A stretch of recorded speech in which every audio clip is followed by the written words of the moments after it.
Eto na mga kabang-abang na balita patungkol sa Gilas Pilipinas. Mas lumakas pa nga ngayon ang ating national team na Gilas kung ikukumpara natin sa ating mga players noong nakaraan. Maliban sa mga nagbabalik mga pare ko ay mayroon pa mga naidagdag na malalakas na players sa Gilas Pilipinas. Sino-sino nga ba yan? Pero bago yan, like mo ng video, mag-subscribe at pindutin ang notification bell. Maraming salamat! Huwag na nga natin patagalin pa dahil mainit ang mga balita natin ngayon patungkol sa Gilas.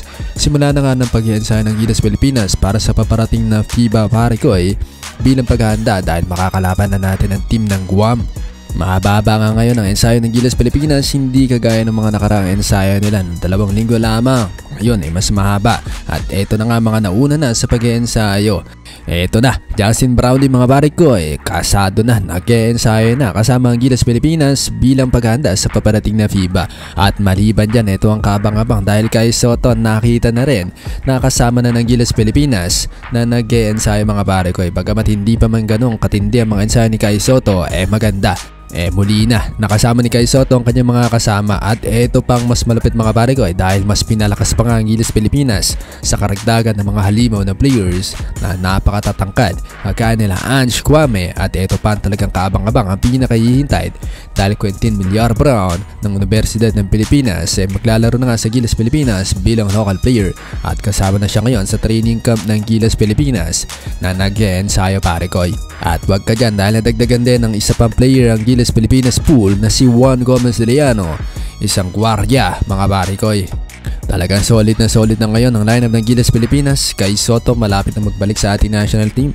Justin Brownlee kasama na ang Gilas at nag-ensayo na nga. At si Kai Soto, Juan Gomez de Leano, Quentin Villar Brown at si Ange Kwame pare ko talagang solid na ngayon ang front court ng Gilas Pilipinas. Wala nang kakaba-kaba sa ilalim itong si Coach Tim Cone. At maliban dyan nga mga pare ko Benny Boatwright present din sa Gilas Pilipinas training camp. Talagang solid ngayon ng Gilas Pilipinas mga pare ko.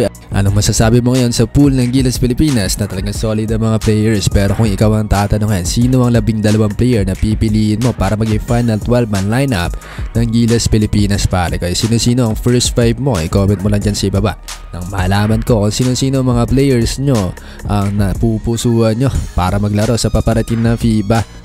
Pero sa ngayon, syempre hindi pa rin makakasama si Kai Soto malamang sa alamang dahil nagpapagaling pa nga rin ito at nagtirehab at inaasahan pa sa buwan ng Enero sa susunod na taon pa siya tuluyang makakabalik sa hardcourt mga pare ko. Ito nga ang target ng kanyang kampo.